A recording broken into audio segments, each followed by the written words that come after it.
On this episode of RC Kicks, we're putting some cars around the BGRAT track. We've got the Javelin, the WLToys, a fake Top Force Evo, and the DBX-10. So stay tuned to find out how they get on.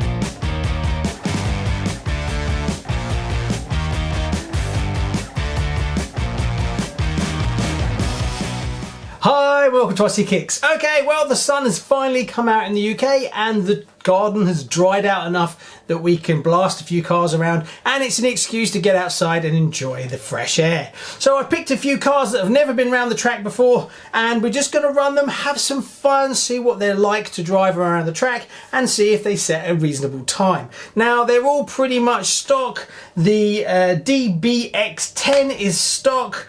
The WLToys is stock, the Javelin is pretty much stock. What motor have I got in that?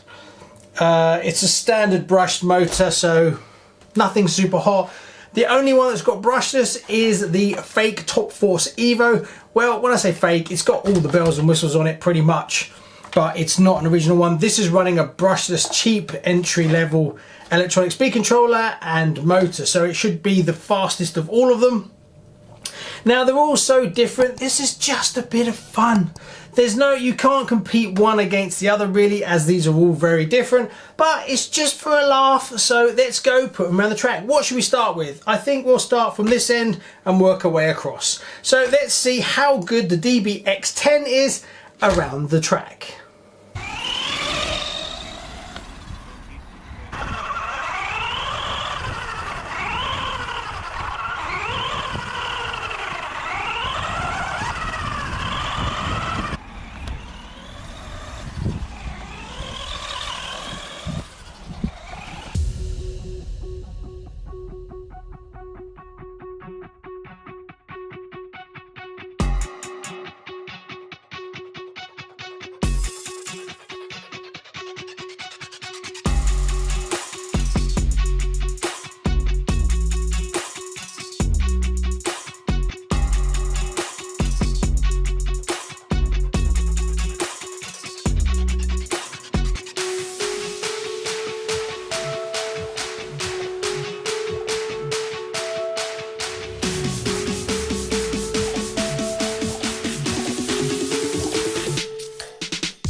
So there you go, that was the Rocket. What did I think? Drives okay, considering it's not designed to go around a grass track. It's pretty good. The thing that let it down the most is obviously it's high, so it's rollover. So it gripped quite well with these tyres on the grass, better than I thought, because I thought spikes would be the way to go, but these seem to grip okay, so much so I got rollover. I ran it with the stock battery to get one time, and I also put a 2S LiPo in it to get a different time, just to give you an idea of what you can expect if you upgrade. Because obviously something like this, one of the first things you might do is go to a LiPo battery instead of the standard one. Being it's only 2000 milliamps as a stock battery, it gets you going, but really you're probably looking at about 12-14 minutes of runtime, so obviously that's probably going to be a bit annoying unless you're just doing, you're just a person who wants to drive an RC car for 10-15 minutes once every week or so just for a bit of fun, then that's fine. But if you want longer run times, you're probably looking at changing the battery. Now, whether you would actually bother going to LiPo and then buying a LiPo charger, but if you do, you will get a lot more out of this. I was quite surprised what the times were between the two batteries. So the original time, which is the one I'm going to set on the board because that's what the battery that come with it, that did it in 9:57. So that puts it just ahead of the Nova Fox at 9:57. There we go. Stay. Excellent. But you want to know the time it actually did with a 2S LiPo? I have got it here. Let me just get that time for you. It did hit with a 2S LiPo, that's the only modification, in 897. That's faster than the XV01 at 907. So I was pretty impressed, and I would say it's a good upgrade. So if you bought one of these, the upgrade I'd probably go for first would be to go with a proper charger, lose the cheap trickle charger. You can pick them up for £10–20 and then get yourself a 2S LiPo battery, and that will probably bring it alive. I looked at the motor temperatures because I was a bit worried, oh, well, maybe when you go to 2S, you're going to start pushing the motor. But on the grass, it was stone cold with the kit battery, but with the 2S LiPo driving the whole battery, that's a 4000 milliamp battery, on shortish grass, it was warm to the touch, but I could touch it, which is a really good sign. It means we're not cooking it or not pushing the motor too hard. The stock pinion's still in it. I haven't upgraded the pinion or anything else. That's it. So there you go. That's a little bit of an eye-opener for me. I was surprised how much perky it was on the 2S. Now, the main challenge is it rolls over because of its high centre of gravity. So make of it what you will. Right, we're now going to move on to the Top Force.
So that was the Top Force Evo. Sorry I didn't get quite as much footage. It takes a bit more of my attention to drive this around the track.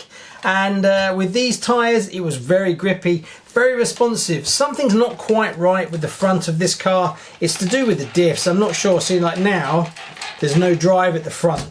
But then sometimes you get drive at the front, sometimes you don't. So something's iffy. But it drives well. Also, I didn't really have the front trimmed properly. I had more steering in one direction than the other. Not sure. So I haven't really driven this that much. And I've never driven it on these tyres either. But being that it was on grass, I thought I'd leave it. Now, there was one small issue. I broke it. The upright broke. So, you know, that's what happens when you push. I pushed it hard. And yeah, it just went. I didn't hit anything. I'm not quite sure what happened. I just went around to go around a corner and then it just sort of like limped off a little bit. So it let go. But I can get replacements. It's not the end of the world. I'll order some this afternoon. Do you want to know what time it did? You need to know this time. It did it. Fake Top Force Evo. Top Force Evo. I mean, it has got the carbon chassis, so, and it's got the shocks, high caps, and it's got brushless motor in it, and it's got titanium screws fitted, and it's got the correct wheels and tyres. So more towards a Evo, but whatever you want to call it. So I call it the fake Top Force Evo, and it did it in 7.8. 7.8. This is now the fastest thing around the track ever by a massive margin. The K1 Aero did it in 8.1. So that's 0.3 of a second faster around a track that is only 7 to 8 seconds long. Lovely to drive. If I dialed this in properly, oh. So yes, that's what I'm going to do. I just love the conditions today. Short grass, very grippy, but didn't roll. I mean, I could get it to roll over, but a lot of the time it just glued.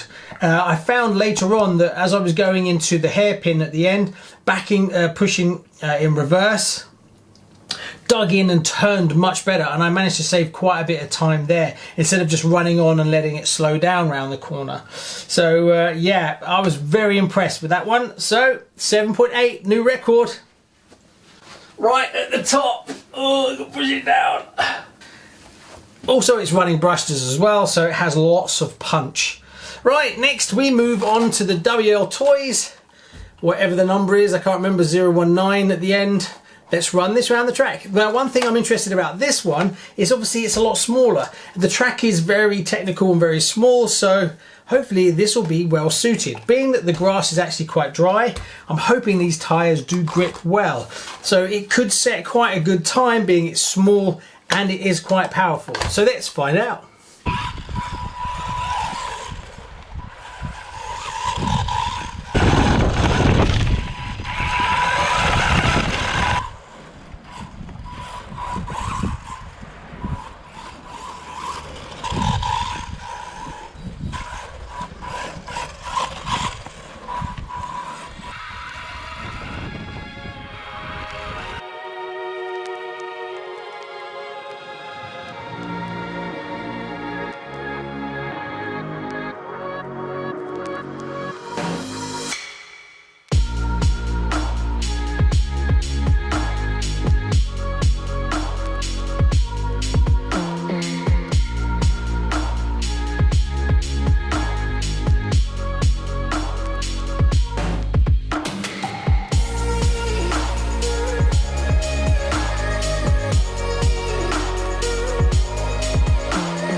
Are you okay?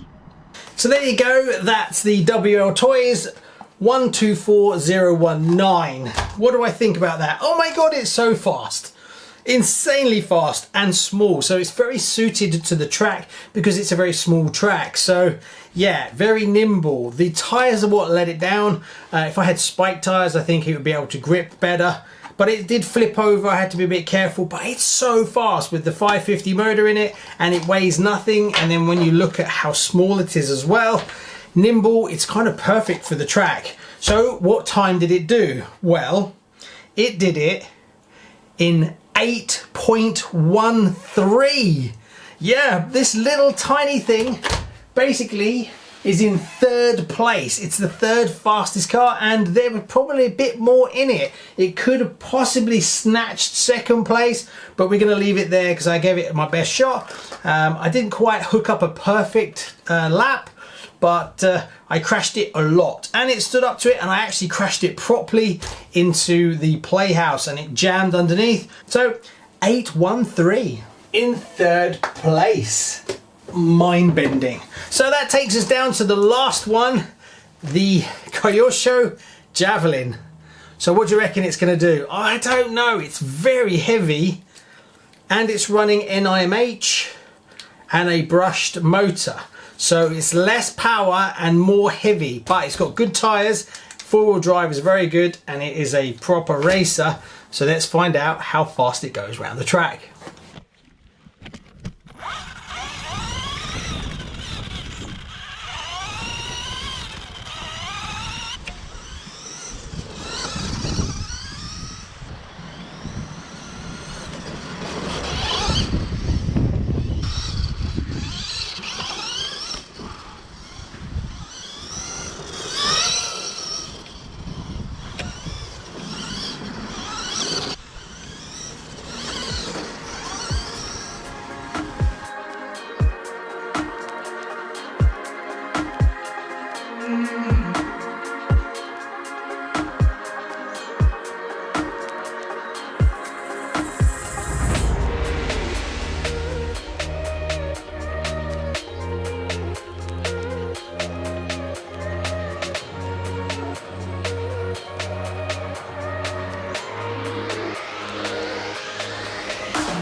And there we go, we finally got round to the Javelin.